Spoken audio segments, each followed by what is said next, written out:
Okay, in this video, what we are going to be focusing our attention on is the mechanism of buffering.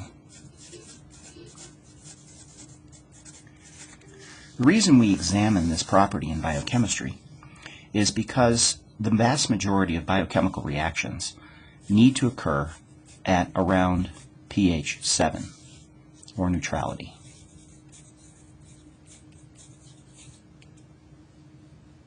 When we examine the activity of enzymes in biochemistry, most of them, with a few exceptions, will have optimal activity around pH 7.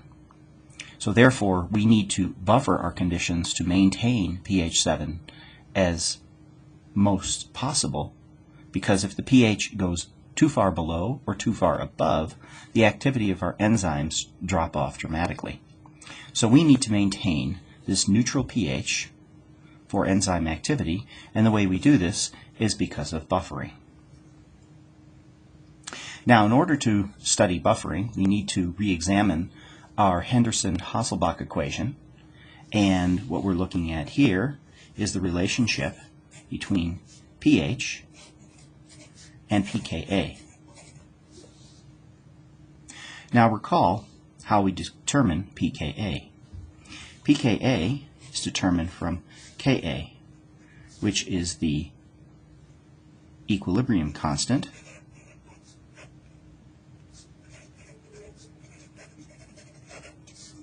for dissociation of an acid. So Ka is defined as being equal to the concentration of protons times the concentration of the conjugate base over the concentration of the acid form of the species. And this, of course, is derived from the original equation of dissociation, where the acid can dissociate into its conjugate base plus a proton. Now, under these conditions, the Ka represents the strength of this dissociation. So if we have something, an acid, that has a very high Ka value, that means we have a large concentration of dissociated acid, represented by the conjugate base and protons, which means that means it is a strong acid. If we have a low Ka value, that means that we have more of our species in the protonated form, which is the acid form, less in the conjugate base form, so that means we have a weak acid. Now, these values range typically over the order of 10 to the minus second to 10 to the minus 12th. This is the typical range for most of the acids we study. Now, because we, as biologists, have an aversion toward exponential numbers, we process these numbers of Ka so that we can determine a pKa value, which is a whole number. And this is simply the negative log of the Ka. For example, if the Ka is 10 to the minus second, taking the negative log of 10 to the minus second gives us a pKa value of 2. This would be representing a very strong acid.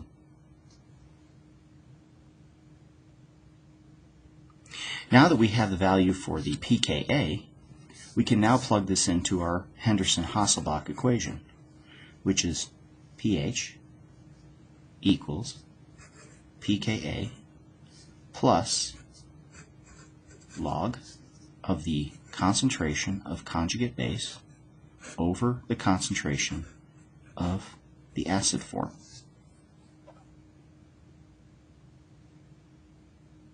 Now, what's important here is to look at the ratio of the acid to the conjugate base. If we have a 1-to-1 ratio, meaning we have an equal amount in solution of the conjugate base to the acid form, this ratio will be 1. The log of 1 is 0. So then pH will equal pKa plus 0. So when we have an equal amount of conjugate base and acid form, the pH and pKa's will be equal. Now this is important because this is considered the most powerful range for buffering for a specific acid or base. Let's draw this out in graph form to see how this works. So what we are going to do here is draw a titration curve. And we are going to titrate our acid with hydroxide. For example, we can use sodium hydroxide in this reaction.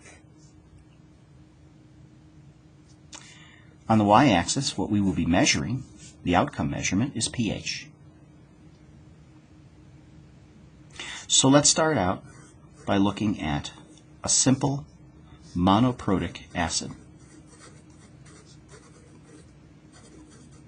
Monoprotic acid means that there is only one dissociable proton. And a simple form of this is acetic acid. So if we have pure acetic acid with 0 concentration of hydroxide ion, this is what the acetic acid will look like. It will be in its fully protonated form. Obviously, at these conditions, we are going to have a very low pH because this is the pure acid form. This can be reflected by the Henderson-Hasselbalch equation. So if we have a high concentration of the acid form and a very low concentration of conjugate base, under these conditions we would have no conjugate base, extremely little, then we have the log of a very small number, which is going to be a large negative number. The pKa will be subtracting this from the pKa, and that will give us a significant decrease in the value for the pH below the pKa, hence a low value for pH.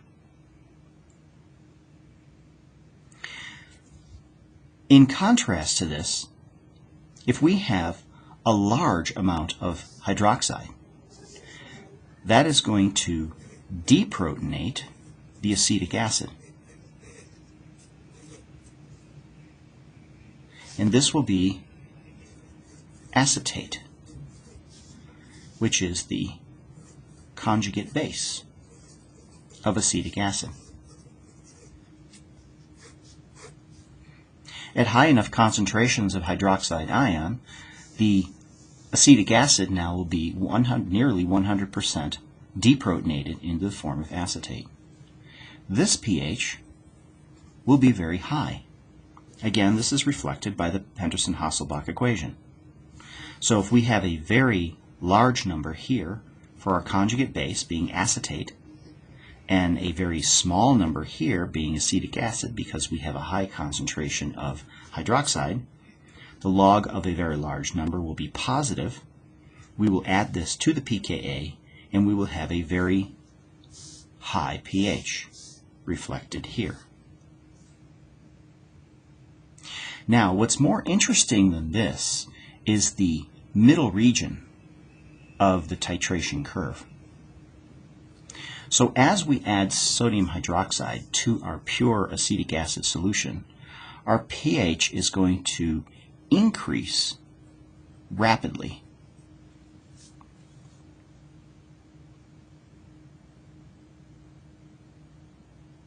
These individual pHs can actually be calculated using our Henderson-Hasselbalch equation, of course.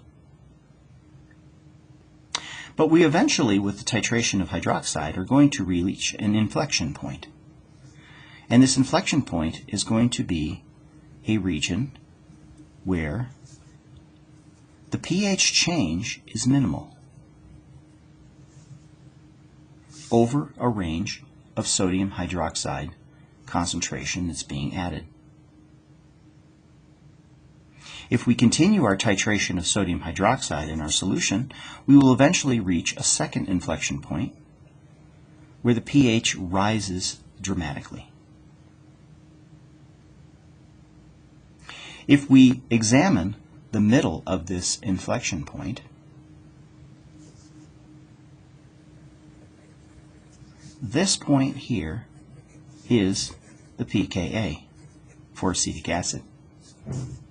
For acetic acid, this is approximately 4.76. So at a pH of 4.76, we will have reached the pKa for acetic acid.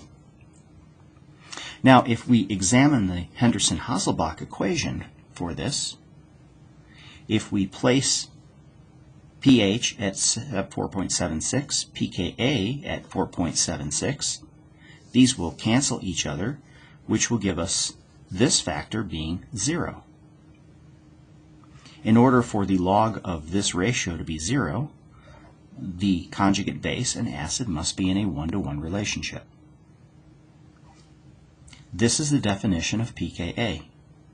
It is at the point where 1/2 of the acetic acid will be in the conjugate base form and 1/2 will be in the fully protonated acid form. This is the region of maximal buffering.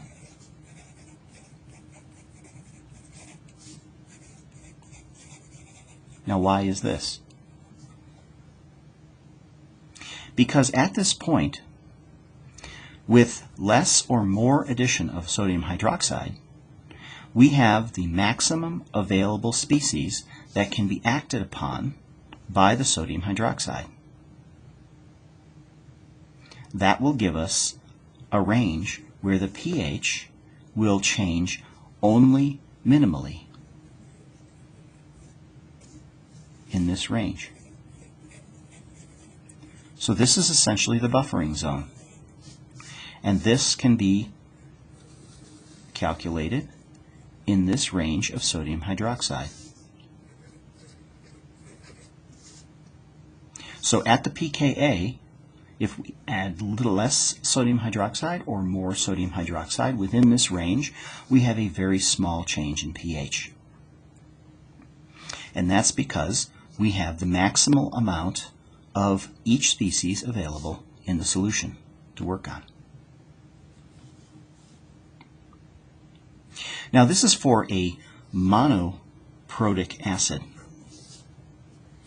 What if we have a situation with a diprotic acid? So let's take a look at that. Again, we are going to be plotting, graphing our sodium hydroxide concentration versus our pH. And here what we're going to be looking at is a diprotic acid, which is actually one of our amino acids we will be studying, called glycine.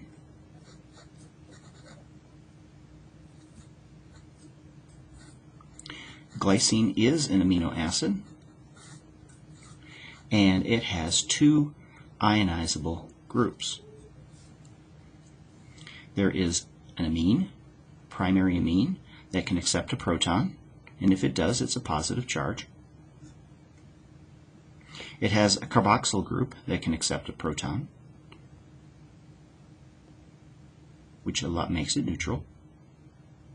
And with zero or low concentrations of hydroxide in the solution, what we have is a species that is fully protonated. So this will be represented at this end of the spectrum.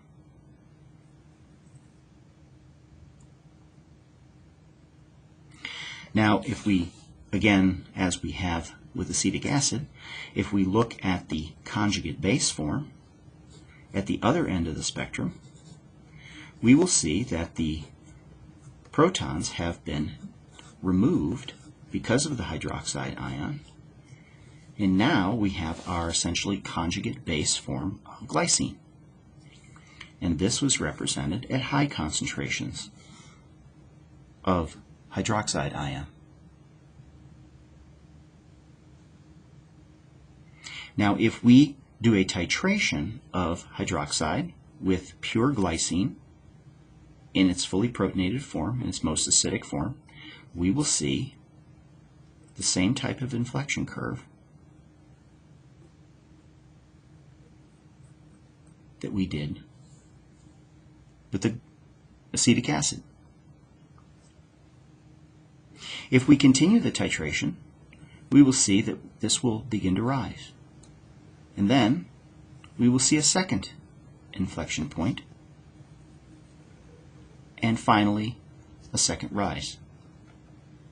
Now, the reason we have two areas that plateau is because we have two titratable functional groups, a primary amine and a carboxylic acid, carboxyl group.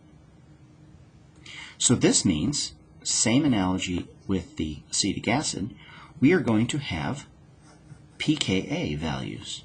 One will be pKa1, the other will be pKa2.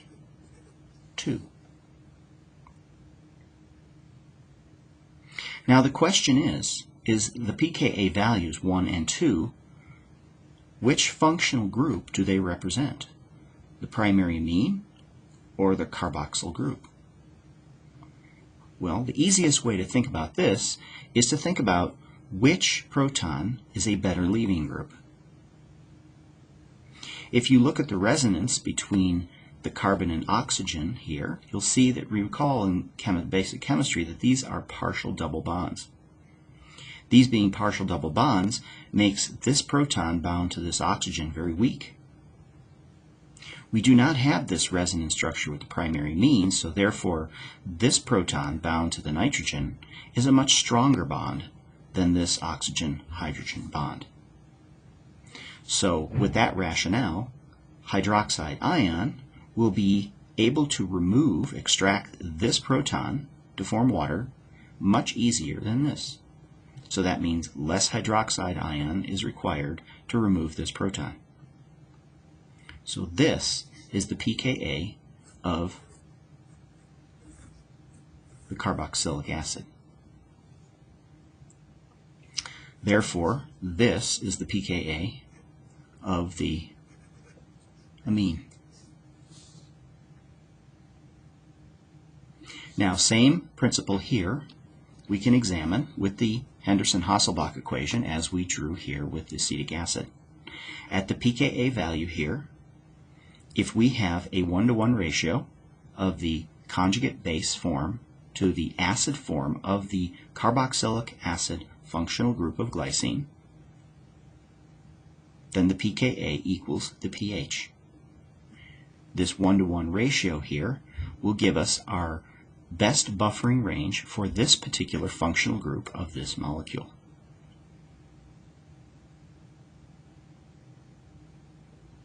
For the primary amine, because this hydrogen is bound much tighter to the nitrogen than the oxygen-hydrogen here in the carboxylic acid group, it's going to take more hydroxide ion to extract this to provide the neutral form of the amine. However, again, this is the pKa, which is defined as the pH, where we have an equal ratio of the conjugate base to acid forms. And this is, again, the best buffering region for this particular functional group of glycine.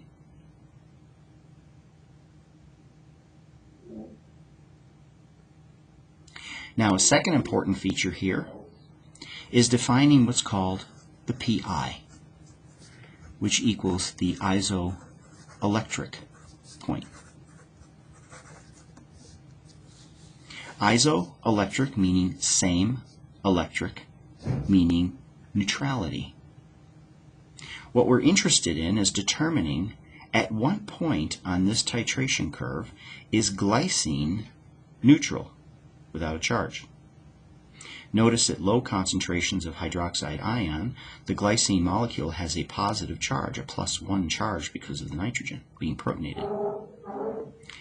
At the high concentrations of hydroxide, the protons have been extracted and the glycine molecule has a -1 charge because of the conjugate base form of this functional group.